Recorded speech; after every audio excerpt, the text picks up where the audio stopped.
Subtle results, still you, but with fewer lines. Botox Cosmetic, out of botulinum toxin A, is a prescription medicine used to temporarily make moderate to severe frown lines, crow's feet, and forehead lines look better in adults. Effects of Botox Cosmetic may spread hours to weeks after injection, causing serious symptoms. Alert your doctor right away as difficulty swallowing, speaking, breathing, eye problems, or muscle weakness may be a sign of a life-threatening condition. Patients with these conditions before injection are at highest risk. Don't receive Botox Cosmetic if you have a skin infection. Side effects may include allergic reactions, injection site pain, headache, eyebrow and eyelid drooping, and eyelid swelling. Allergic reactions can include rash, welts, asthma symptoms, and dizziness. Tell your doctor about medical history, muscle or nerve conditions including ALS or Lou Gehrig's disease, myasthenia gravis, or Lambert-Eaton syndrome, and medications, including botulinum toxins, as these may increase the risk of serious side effects. For full safety information, visit BotoxCosmetic.com or call 877-351-0300. See for yourself at BotoxCosmetic.com. At Rocket, we believe everyone deserves their shot at the American dream. So if you're feeling locked out of home ownership, we're here to give you back the keys. We're opening doors, breaking down walls, and doing everything we can to turn renters into owners. And we're not going to stop until we help everyone home. To find out more, visit rocket.com. Rocket, own the dream.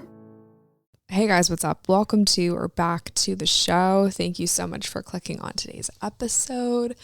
Before we get too far in, I just want to say how grateful I am for you guys and just how cool this show has been for all of us. Like, this has just been the coolest like 4.5, almost 5 years ever. Before we get too far into this episode, because it is going to be a rerun of my testimony, because I feel like that's the best way that I could kind of like wrap this up for now, and we'll get into that in a second. But I wanted to spend 10-15 minutes in the intro just kind of talking to you guys, doing a little, if it's even that long. I feel like it might not be 10 to 15 minutes, we'll see. But just kind of like updating you guys on what's been going on in my world here for the past couple months. I am in the midst of a transition. I've been very transparent about that. I've kind of been struggling moving, no matter if you're moving back, moving to wherever you're going, like moving's never easy. It's an adjustment. And one of my very good friends came to visit a couple weeks ago, and we sat on the back porch. We actually brought the table that was in our condo that we had on the back balcony. We brought that to my parents' house and we put it on the back deck, and it like fits perfectly. So it's like very full circle, because I've sat with, if you're a friend of mine and you've been to my house, you sat at this table on my back porch or back balcony, and we've like sat there and had coffee and like talked about life. I think every friend in Annapolis, we've sat at that table and talked about life. And so we sat at the table and talked about life, and we discussed so many things that are kind of just a part of my life and my story so far. And one of the biggest things that I gained from that conversation is that I need to recalibrate. We kind of took inventory of like the things that are working and the things that aren't. And one of the things that really stood out to me was that I need to do a better job at taking care of my mind. This includes like my stress levels, anxiety, and half-heartedness when it comes to the things that I do, because to be quite honest, I spread myself way too thin, and I always have.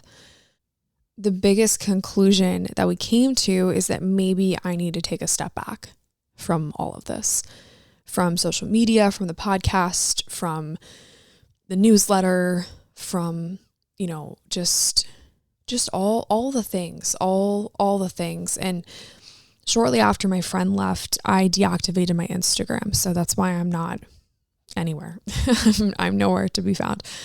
And it's so funny because we started the surf series a couple of weeks ago with me saying like, I think I need to take an Instagram break. I feel like that's kind of something that the Lord's put on my heart, is that I need an Instagram break, but I was too afraid to deactivate. And then yet at like the end of the Lent season, I'm like, boom, we're done. It's just so funny. It's not funny because it's God, but like, it's like, of course that like it took sometimes there's something that's placed on your heart and it like takes that long for you to like come around to it to a degree, or like for your heart to kind of soften to the idea of this. And I almost think that like there have been other things that have been placed on my heart over the past couple weeks, and it's like my heart's kind of softening to those ideas, which is really cool. And I gotta be honest with you guys, like it feels really good to be digitally unimportant. Like it feels really good to not have to update my Instagram or, I don't know, post. Like that's how you become successful in these spaces, is like posting everything.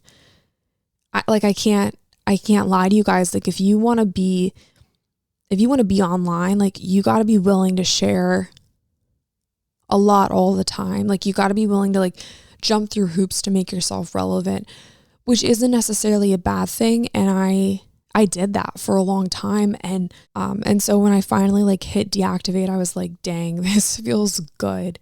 This feels really good. And social media has been amazing. It's been absolutely amazing. Like, don't get me wrong. It's allowed me to connect with you, which is one of the coolest things that I could have ever done ever. But I feel like the weight of social media, the comparison, just all the things that kind of come with the constant, I don't even really know how to explain it, but like it became and has become more of a burden than a blessing. And I heard this phrase, there's a little bit of a disagreement with it, but I heard the phrase, the grace has been lifted. And I think God's grace is always overflowing and abundant and it's ever present. But I also think that there's probably a better phrase that I can use to describe this. So if you know one, just let me know. But it's one of those things where like I was doing something with ease for so long because it was blessed by him and part of his plan for me in that season. But I feel like now the grace has been lifted. It's no longer easy to do something, and that something is this. It's no longer easy to do, and I think that that's because I'm not supposed to do it anymore. Okay, I'm editing this and I'm popping in because I don't know if I explained myself clearly. If you've listened to any inch of the podcast, you know that a challenge doesn't necessarily scare me, but when I say ease, it's like the principle of the thing, like the mental load and it's become a burden more than a blessing. I think that that's what I'm trying to say here. So as I'm editing this, I don't want you to like stop, I don't want you to like quit your job because it's not easy. Oh, like, life isn't easy. Life is hard, whatever. The ease that once was is no longer. And because of that, it's kind of crystal clear God's next step. He's kind of like propelling me in a new direction, instead of keeping me here, if that kind of makes sense. I didn't want to like make this whole big long episode and, make it drama or make it anything that it's not, because it's not like a dramatic, like no one did anything wrong, nothing like bad. Everybody in my life has been so supportive and encouraging of this decision, but it's one of those things that I have to do for me. And I feel called to do things that I'm terrified to do.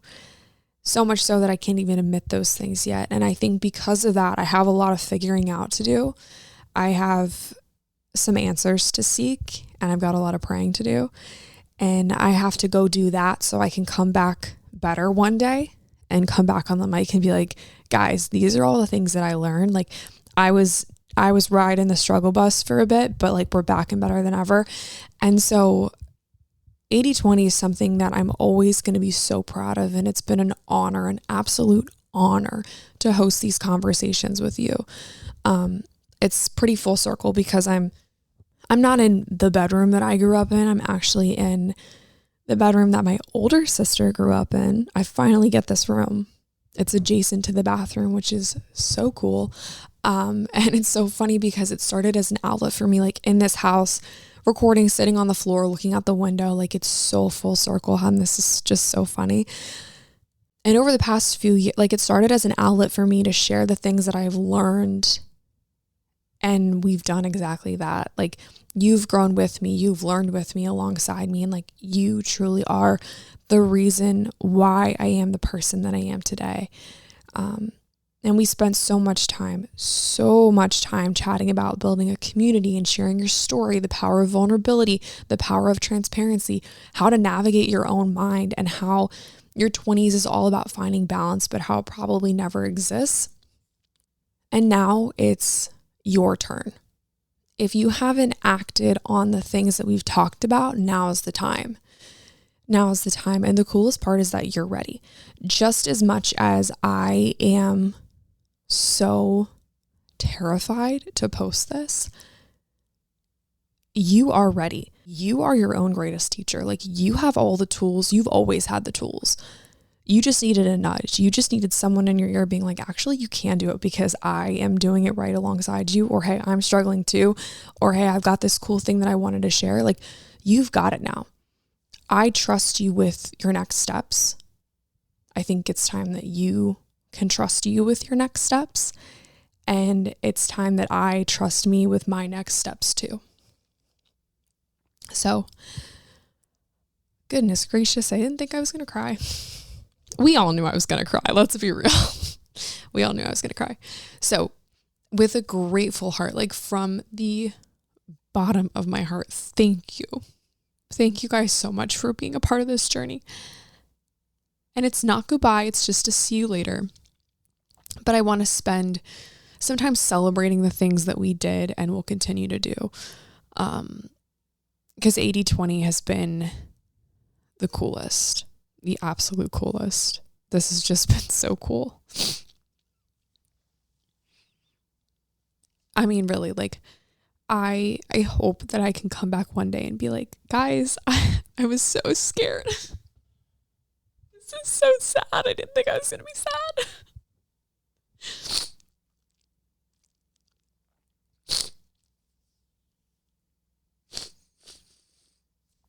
Okay, I had to take a second and collect myself.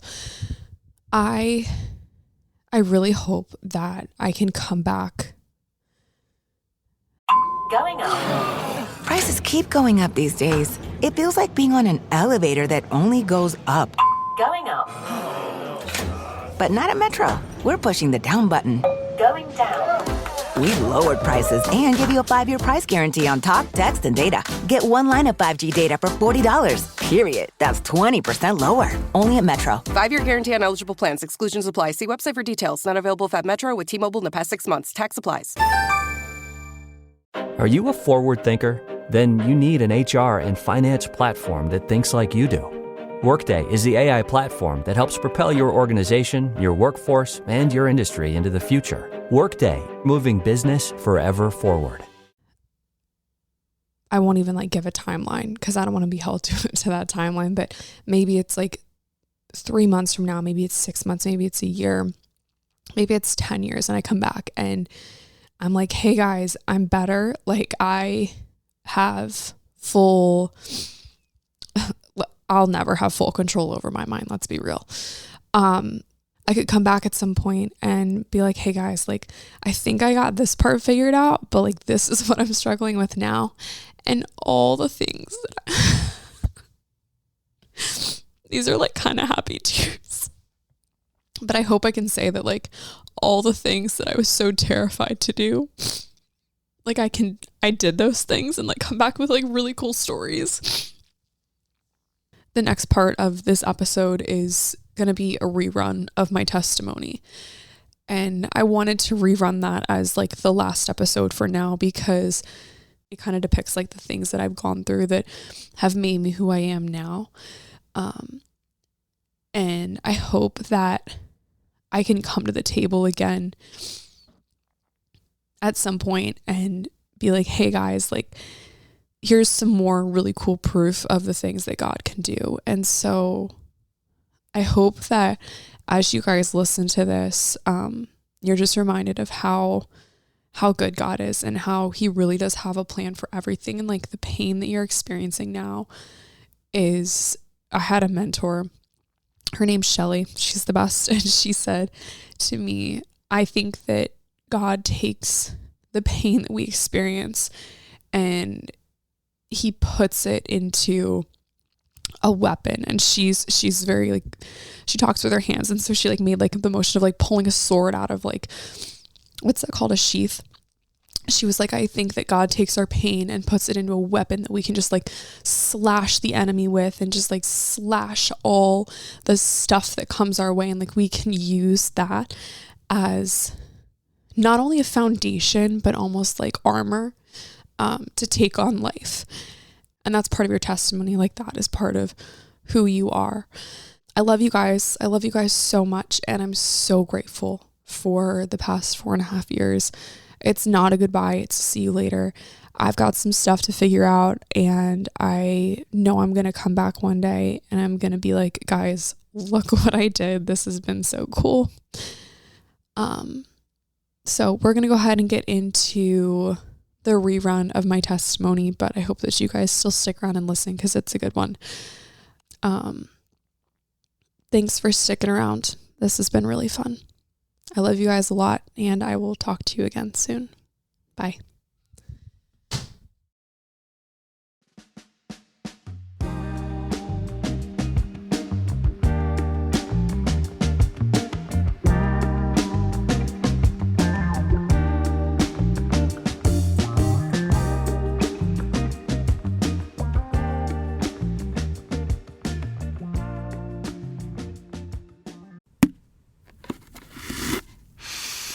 Clorox Sentiva smells like grapefruit. Cleans like Clorox. And feels like...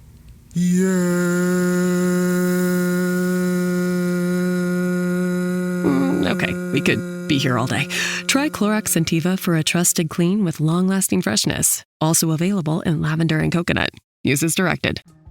I remember sitting on the floor of my room and I was trying to manifest a better body.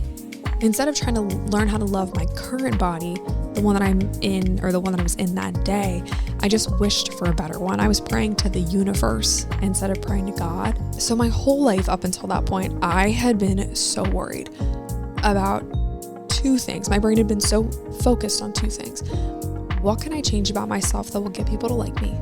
And how can I prove that I'm worth loving? And all along, God has loved me and does love me. Jesus died for me so I didn't have to bear the weight of worrying if people would like me, that I didn't have to bear the weight of that self-hatred, that I didn't have to bear the weight of all those other vices that I was turning to with the false idea that I can change my own life. Because when you're turning to all those things, all those ways of the world, you're trying to be your own God. You're trying to be the master of your own destiny. And you think that when you hit certain markers, you'll have it all, that you can create your own reality and all this stuff. And I was spinning my wheels so far into a hole of despair that I was crying on my bathroom floor, wishing that I wasn't alive anymore.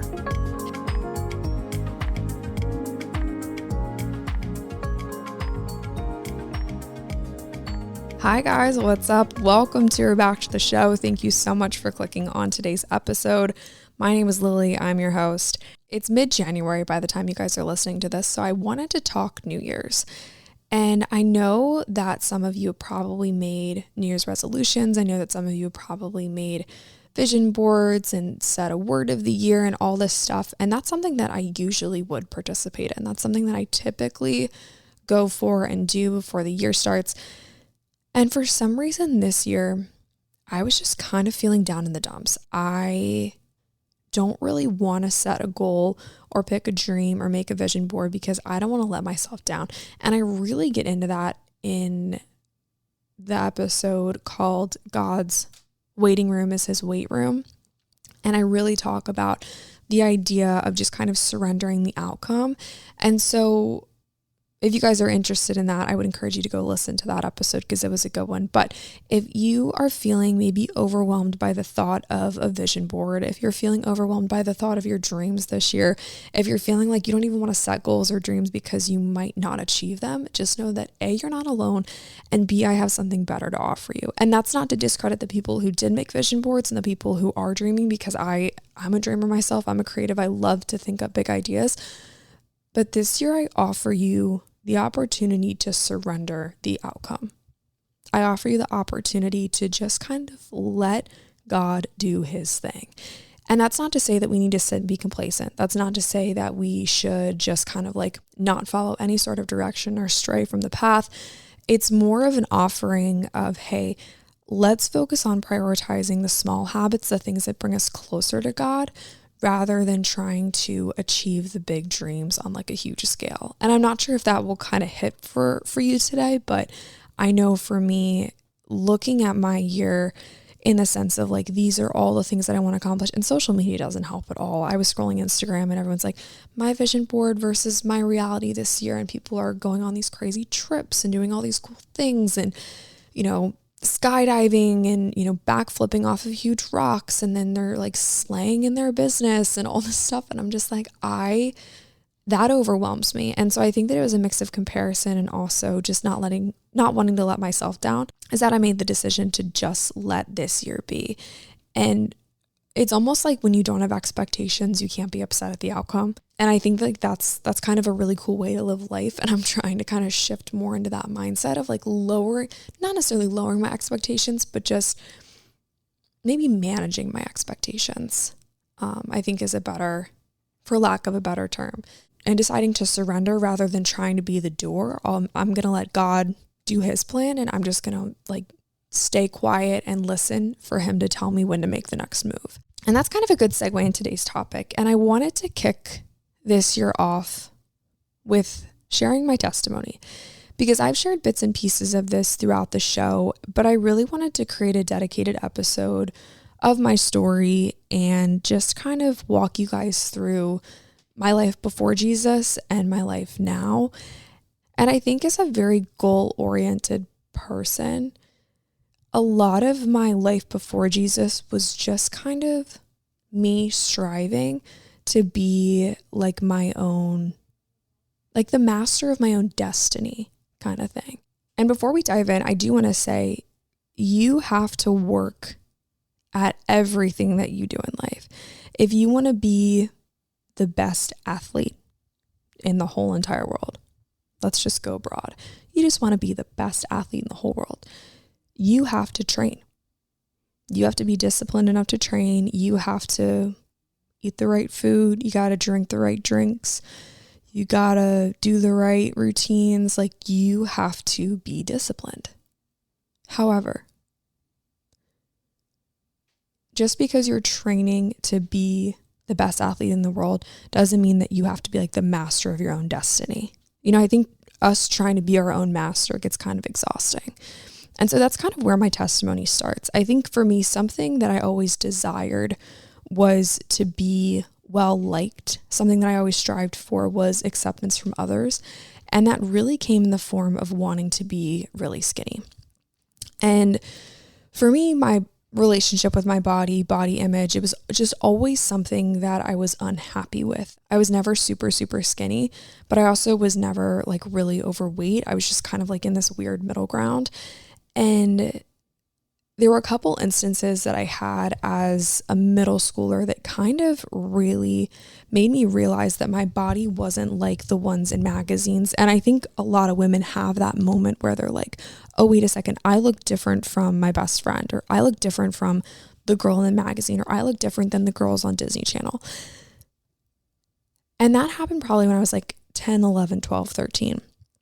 And I think by that age, you're well aware of what you look like versus what everybody else looks like. And as a young girl, that's really, really difficult. And so I played lacrosse, and we had these really tiny Under Armour jerseys that like didn't really fit me right. And they were really small and tight.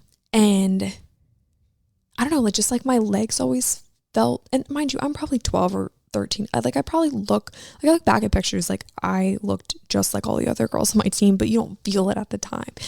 And so I was just always really insecure about my body. And I had struggled with friendships, and girls were mean, and I felt like I never had a friend group. And so I was always just chasing that acceptance. And I kind of straddled the line between friend groups, and I never really knew my place. And so I kind of figured that like, okay, because I don't like something about myself, that must be the same reasons why these girls don't like me, or they won't invite me to the sleepover, or they don't want me to be a part of the lunch table, or whatever the scenario was. They don't really want me to be a part of it because I don't look the same way they do, kind of thing. And looking back, that's just really, really sad. But like, there were days that I did eat lunch in the bathroom. And there did come a time where I ended up quitting a sport that I liked because I just didn't feel accepted by the girls on the team. And I just kind of felt like if I was skinnier, then like the boys would like me more and the girls would be nicer to me and think that I was cooler. And so that's kind of what I really attributed my lack of friends to. I was always obsessing with my outward image and how other people would perceive me. So I did everything that I could to please people. And so into high school, I always was a pretty smart student, but I really started to try a lot harder. I ran for student government. I got super involved. And while that was fun, I think that it really just kind of propelled me into this stratosphere of like, I have to be number one at everything because I need to please people. So I was just kind of in this like endless cycle of like, what's the next thing that I can do? What's the next grade that I can get? What's the next project that I can work on? What's the next student government position that I can run for that will allow me to please everybody and make me look cooler than I actually am? And so to a degree, I feel like that's kind of a good thing. Like eventually, like it's good to love a challenge. It's good to want to get good grades. It's good to want to be involved. I'm not saying that those things aren't good. And there was a part of me that just wanted to be challenged and elevate my life in that way. And I think that that's a great thing.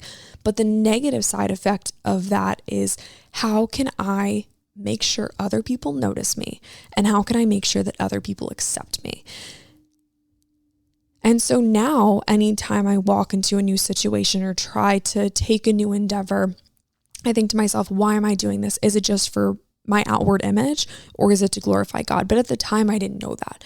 I didn't really think that that was something that was important or something that you even had to ask yourself. I just thought that I just needed to try harder and be better, and maybe I'll get the approval of my peers.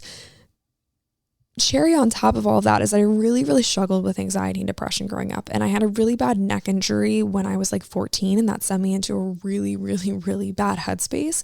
I missed a ton of school. I failed a class. It was just kind of tough to recover from. I remember like walking into youth group and a handful of girls laughed at me because I was in this like blue and green neck brace, and it was awful. It was a really bad situation. Just the whole injury in and of itself was just really bad.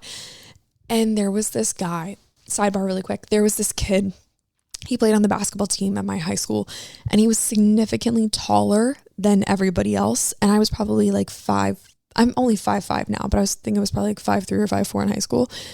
And so he was significantly taller than everybody. And he would just walk through the hallway, towering over everyone. And he could see me coming, and he would yell down the hall, "Neck brace," and just like yell. Yeah, he would yell at me like that. Neck brace. And it was kind of funny. Like we were kind of like playful with each other, but I would just like, it's comical looking back, but I hope at the time I didn't like think, I hope at the time I didn't think too deeply into that. I hope that I think that I did laugh at it because that was a little more playful, but like having these girls laugh at me when I walked into youth group, that felt a little different. It felt a little bit like, oh, this is my problem now, you know? There's certain people that you can joke with, certain people that you can't. And I just kind of felt like this vibe was mean girlish.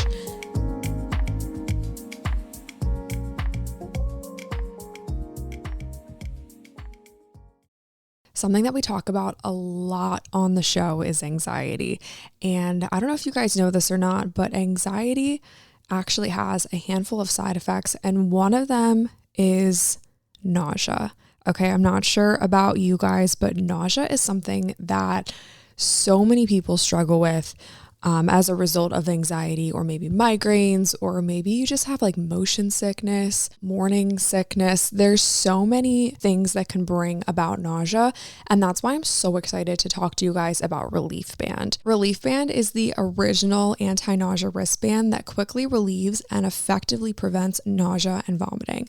Relief Band is legitimately a band. You wear it on your wrist, and it gives you relief from nausea. So Relief Band, really simple. And you can actually change the intensity depending on how you're feeling by making it stronger or weaker.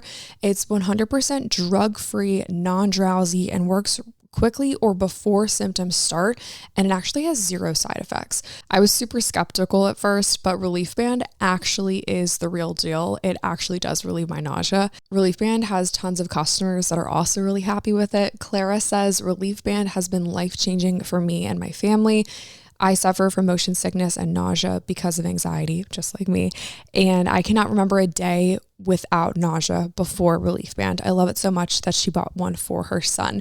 So if you want to cure your nausea problems fast, join hundreds of thousands of people who are nausea-free thanks to Relief Band.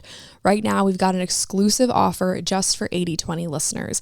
If you go to reliefband.com and use promo code 8020, you'll receive 20% off plus free shipping. So head to reliefband.com and use promo code 8020 for 20% off plus free shipping. All right, guys, let's get real for a second. I don't know about you, but grocery store prices have gotten really crazy.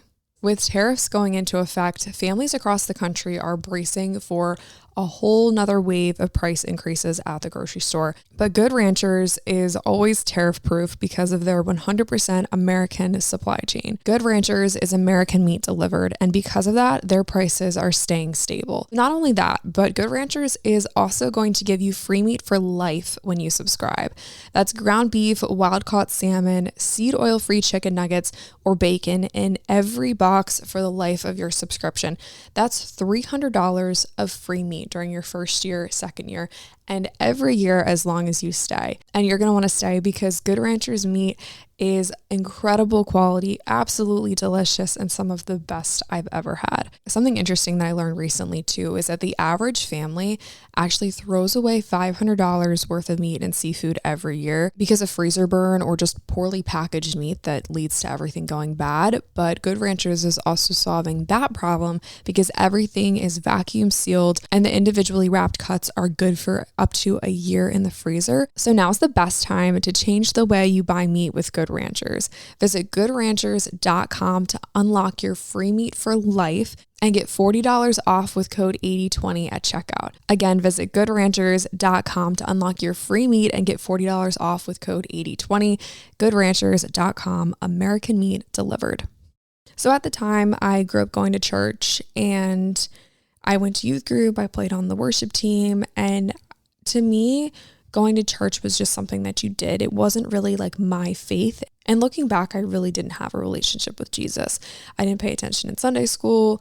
I didn't really care what the youth pastor had to say. All I knew was that like you shouldn't drink, you shouldn't smoke, and you shouldn't have sex. Like that's all I kind of gathered from church. And other than that, I just kind of like, I think I turned my brain off. I didn't really care. And it wasn't really my faith. It was just something that I felt like we needed to do. We needed to go to church on Sunday mornings. We needed to go to youth group on Wednesdays, and that's what we did. So walking into youth group and having those girls laugh at me because of my neck brace, I'm 14 at the time. I'm already insecure about my body. Now I have a broken bone in my neck and I have a neck brace on, and y'all don't accept me to begin with. That really rubbed me the wrong way. So quick sidebar. I think a lot of people listening have probably had a similar experience where someone at church made a comment or said something or just did something that may have rubbed you the wrong way. And I just want to remind you that first off, we're all human. And those people that said something or did something, maybe it wasn't a reflection of the love that God has for us. So I want to apologize on their behalf.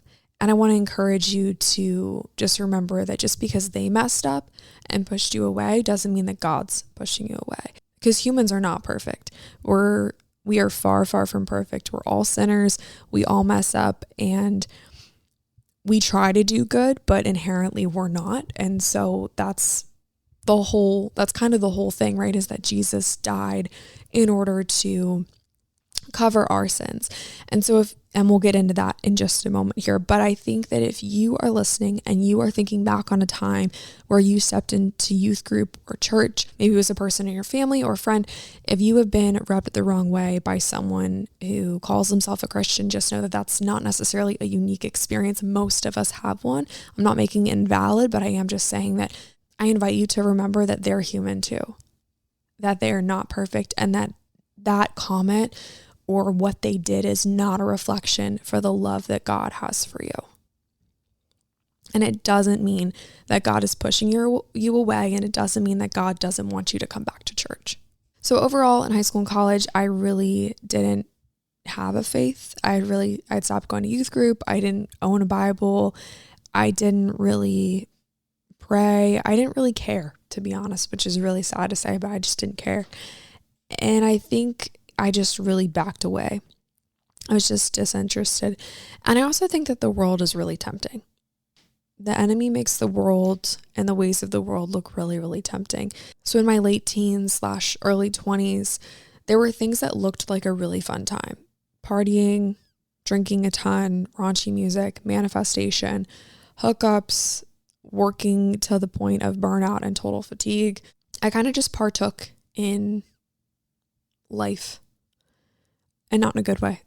And I really didn't enjoy life. I have a joy now that I really can't explain. And I think before, when I was partaking in this kind of partying, manifestation, being the creator of my own destiny kind of thing, I just kind of lived out my day to day, not really knowing what I was missing. And I'm not sure if that would make sense to everybody, but I wasn't truly happy. I wasn't genuinely happy. I still really struggle with anxiety and depression. I remember sitting in my room doing a manifestation exercise, because this was really big for me in probably 2019 through 2021. I would write down, I had seen all these influencers talking about manifestation, and I was really interested. And I was interested because it seemed like you could have the life that you wanted if you dreamed it. If you can dream it, you can do it kind of thing. But there's something missing there. And we'll get into that in just a second. But I remember sitting on the floor of my room, and I was trying to manifest a better body. Instead of trying to learn how to love my current body, the one that I'm in, or the one that I was in that day, I just wished for a better one. I was praying to the universe instead of praying to God. And when I think back to that girl praying to the universe, I know that people sometimes use the word universe as a lighter term for God, but it's why would you want to take him down pegs like that? like he is the king. Jesus is the king. God is a creator of the universe. Why would we pray to the universe? Why wouldn't we just pray to God? And so as I was sitting there praying to the universe, my soul was reaching for something. There's a quote by C.S. Lewis that I love that says, "The fact that our hearts yearn for something that earth can't supply must be proof that heaven is our home." And I think about all the people who do all kinds of spiritual things. We are spiritual beings. I forget who said it, but it was a quote, something along the lines of you're not a human having a spiritual experience, you're a spirit having a human experience.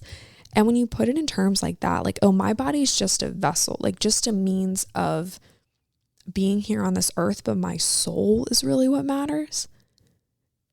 That's a wild concept when you really think about it. And so my soul was yearning for something more. I was yearning for God. I wanted something in my life, but I just think I was too maybe afraid to go back to church, or just afraid of, I don't really know what I was afraid of. Maybe I thought that I had to arrive perfect, or maybe I believed that I had to give up certain things that I enjoyed so much, whether that was partying or hookups or the music that I would listen to. I thought that I had to give up certain things in order to follow God, when really he invites us to come as we are. So it was probably November of 2021, and I was doing online college, and I really didn't like it. I was on my third university. I thought that it was a waste of time, and I was studying communications, but I really wasn't interested.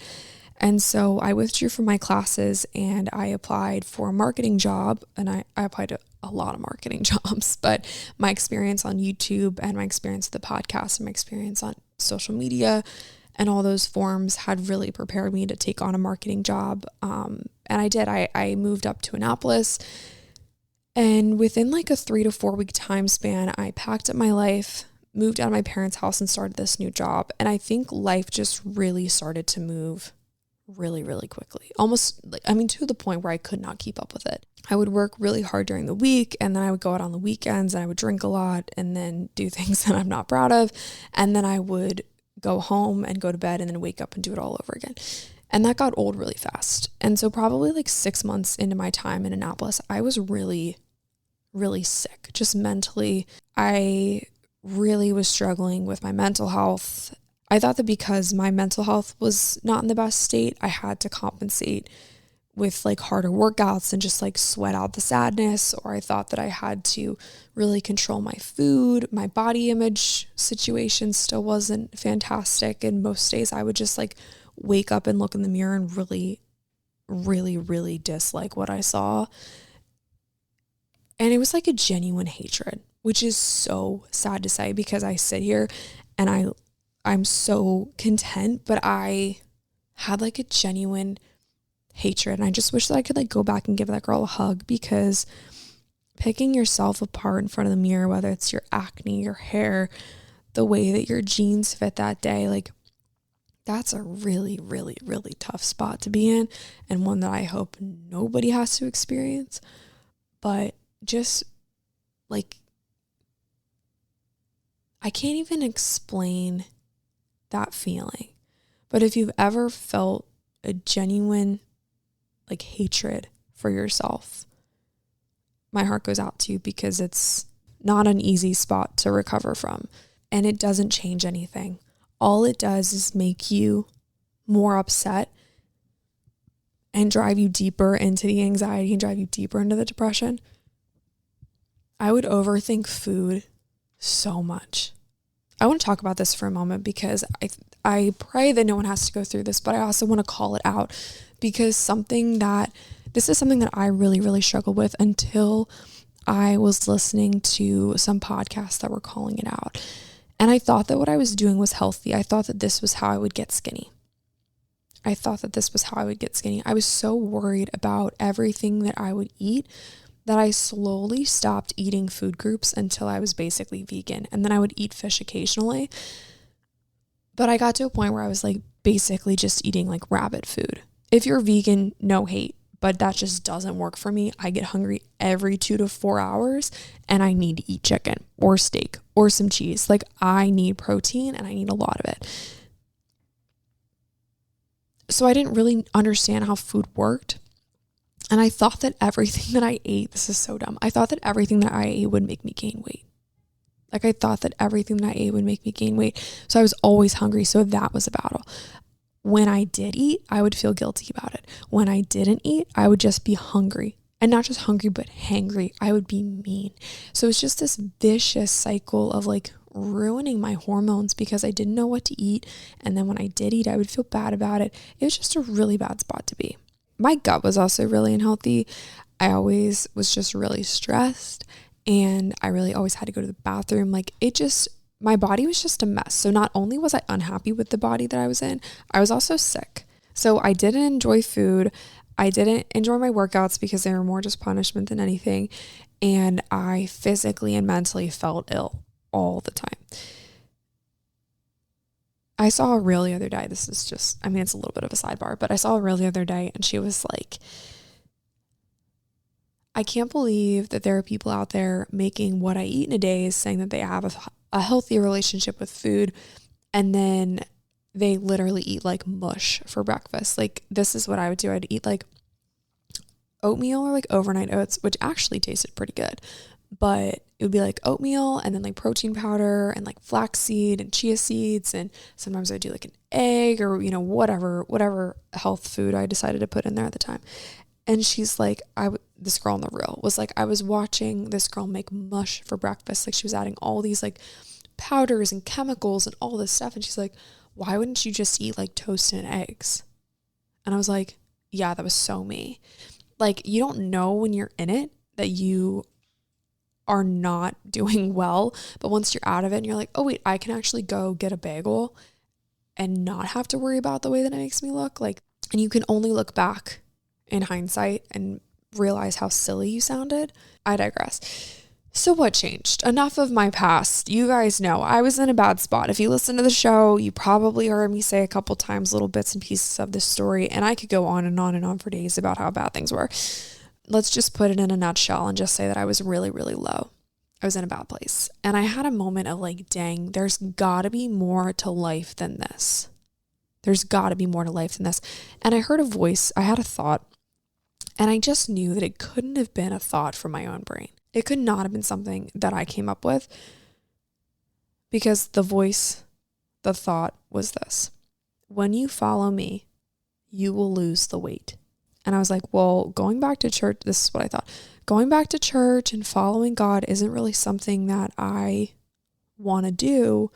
So like, why would that make me lose weight? Like, that just seems really silly.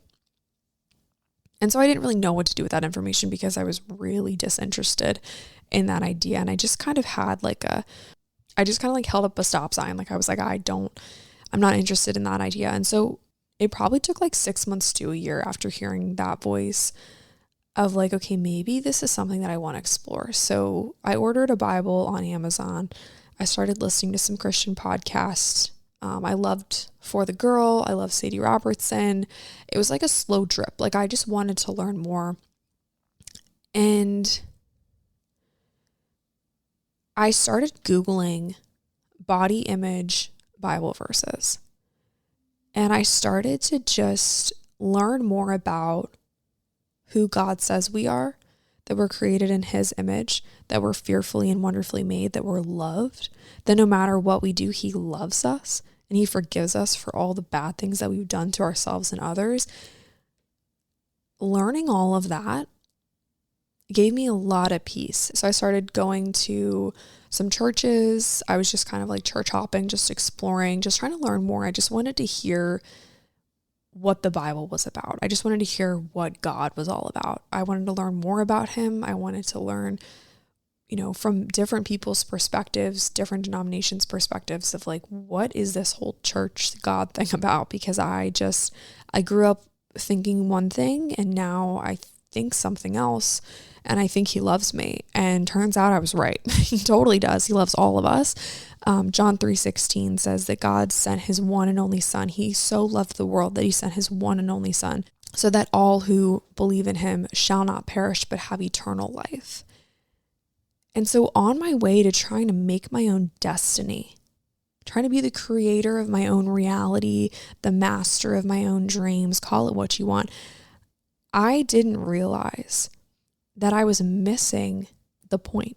And while achieving all of our dreams on this side of heaven is pretty cool, imagine how much cooler it's going to be to spend eternity with Jesus.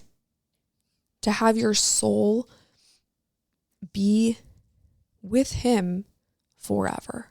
So chasing all my dreams in this world is so fleeting and so temporary compared to the eternal life that I could have with Jesus. So I started to learn about that. I started to listen to more podcasts. I started going to a church called Lighthouse in Glen Burnie. I started going to a church called South Shore in Crownsville. Love both of those churches. They both taught me so much in the past year and a half. And I just started to learn. One of my favorite passages in the whole Bible is Matthew 6:25. And it's Jesus. I believe the heading, actually, let me pull this up. I believe the heading says the cure for anxiety. Let me pull it up so I don't give you guys the wrong info.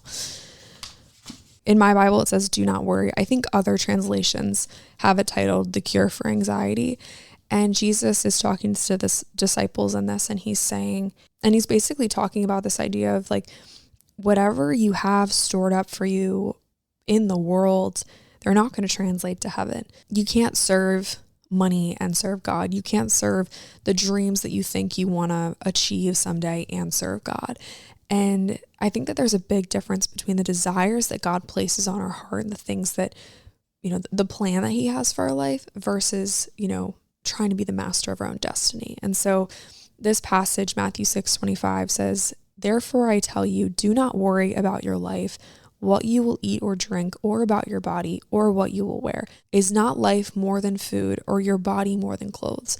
Look at the birds in the air. They do not reap or sow or store away in the barns, and yet your heavenly Father feeds them. Are you not much more valuable than they? Can any one of you, by worrying, add a single hour to your life? So my whole life up until that point, I had been so worried about two things. My brain had been so focused on two things. What can I change about myself that will get people to like me? And how can I prove that I'm worth loving?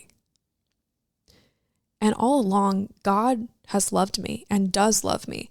Jesus died for me so I didn't have to bear the weight of worrying if people would like me, that I didn't have to bear the weight of that self-hatred, that I didn't have to bear the weight of all those other vices that I was turning to with the false idea that I can change my own life.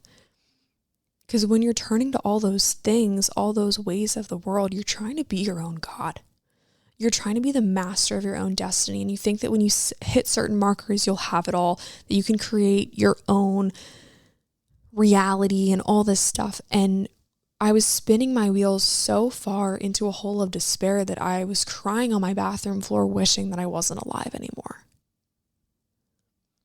So Jesus taught me my worth, that he was willing to die on the cross in place of me, because that should have been us up there. That should have been me paying the price for my sins.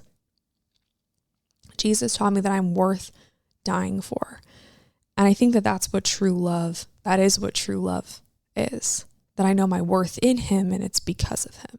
I really don't think that I'll ever be able to comprehend the way that God loves me and the way that God loves all of us, but reading the Bible and spending time in his house, going to church and being friends with people who love God too have brought me so much closer to him and have helped me understand the way that God loves us.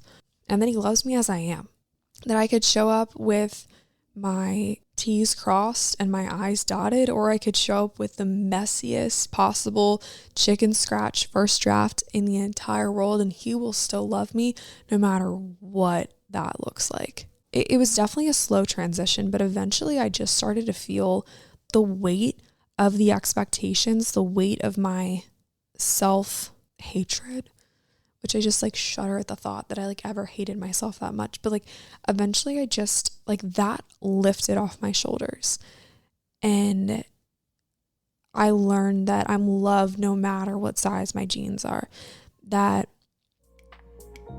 self-acceptance doesn't have to be earned because Jesus already paid the price.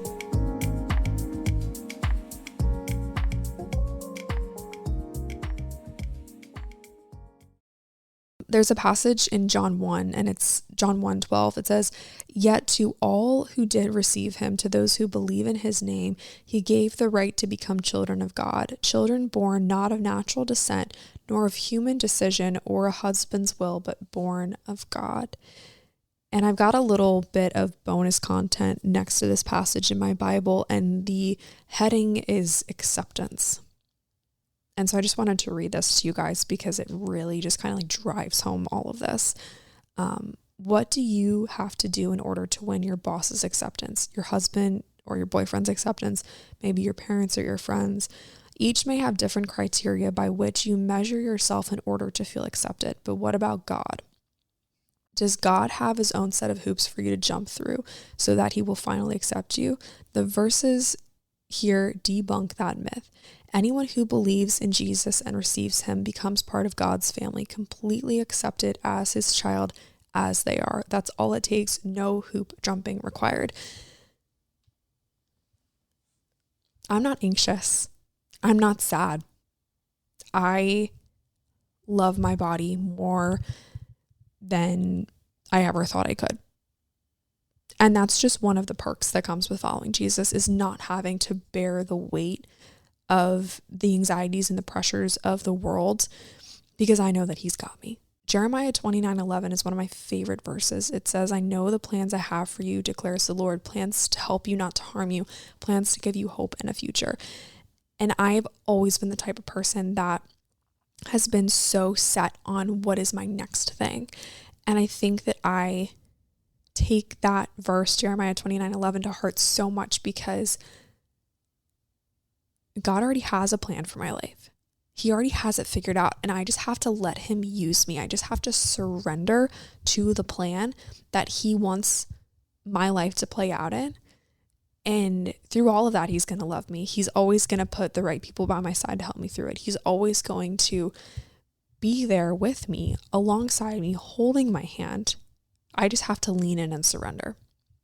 So what does all this mean for you? If you're listening and you want to learn more about Jesus, you want to learn more about what it means to follow him and to live in accordance to his plan, I encourage you to just take a couple moments and just pray, God, I want to do this, and help me learn more about you. Help me to grow closer to you. Help to bring the right people into my life that can teach me about you.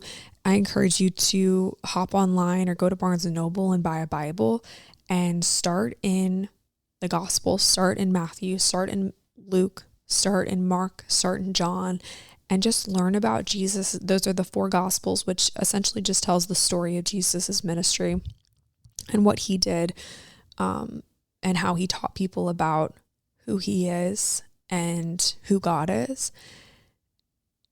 And read the Bible from a perspective of like, okay, I'm learning about God. I'm not trying to just open up to a random page and find a cool Pinterest quote. I actually want to read the word and learn about who God is. Take it from that perspective, and I promise you, you will feel so much closer to God rather than trying to apply every single verse to your own life, because the Bible's essentially like a history book. Like, you're learning about who God is and trying to apply it to your own life. It just kind of like falls into that category of like, okay, I'm trying to make this about me, and like, it's not always about you. So I would recommend that. And also send me a message on Instagram. I would love to talk to you. I would love to send you some more resources, things that have been helpful for me. And I just want to encourage you and just walk alongside you and love on you throughout this whole journey. And just know that if you're listening to this today and you still have a ton of questions, I would encourage you to just pray, God, reveal yourself to me. Just reveal yourself to me. Let me know that you're there. And like I mentioned, I know I talked a lot in this episode, but as I mentioned, it took me a really long time to come around to the idea of following God. As silly as that sounds looking back, like I wish I did it sooner. I wish I spent more time in middle and high school actually in my Bible rather than trying to get people to like me. Like, obviously there are some things that I wish I could have done differently, but that's just part of my story. And that's, how we're sitting here today is because all this did happen. And as unfortunate as some of those things are, like, it just led me to where I am today, to be here and encourage you and send some love your way and send encouragement your way. So if you're just like not sure what to do with all this information, I just really hope and really pray that God will just reveal himself to you, and you just start to, maybe this was just like dipping your toe in the water. Maybe you're just like warming up to the idea. I don't really know what boat you're in, but this is just a small little drop in the bucket, I think, and it'll start to make sense. Eventually it'll start to make sense. There's one quick thing that I wanted to talk about before we wrap up today's episode, and that is something more of, I guess it's administrative. I have gone back and forth, and I would love for you guys to give your input too. I've gone back and forth as to if I should delete old podcast episodes that do not reflect who I am anymore. I'm kind of torn.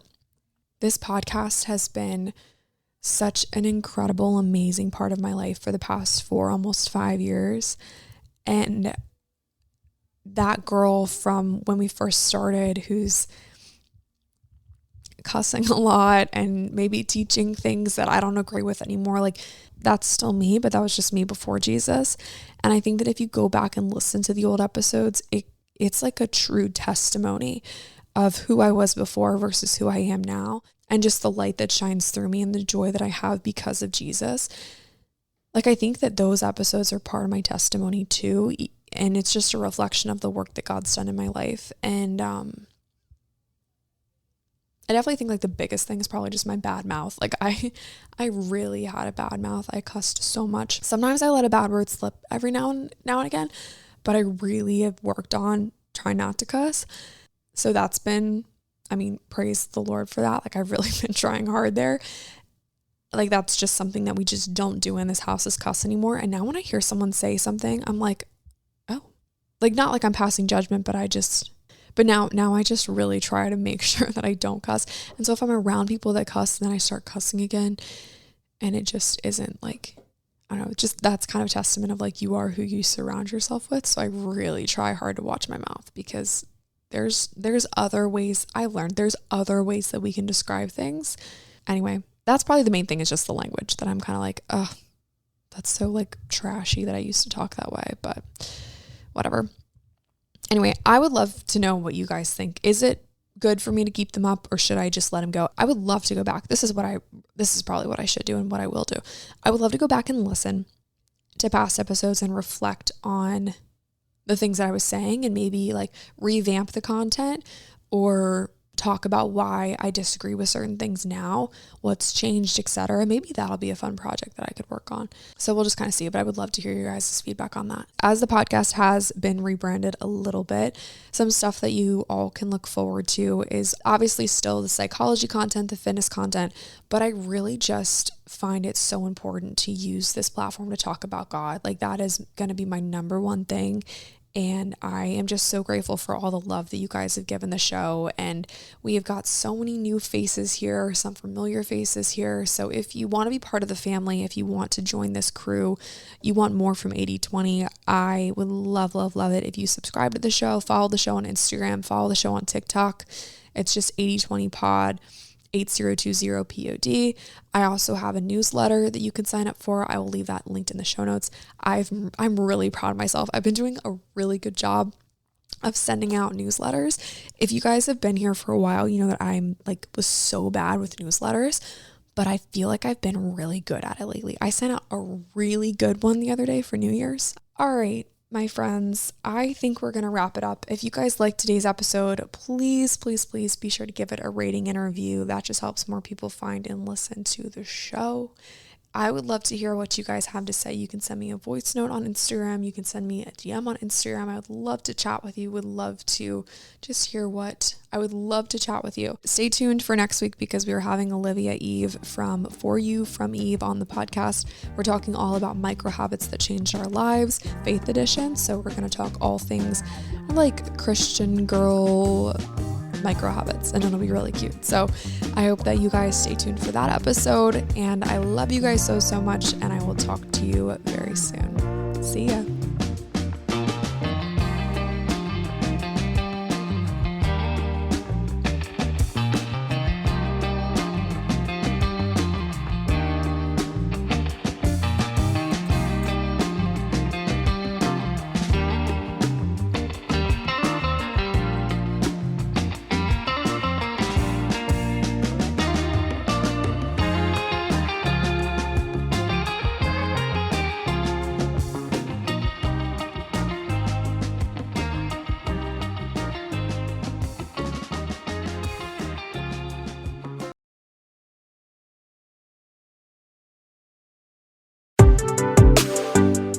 Are you looking for your new favorite podcast that's both entertaining and will challenge you in your walk with Jesus?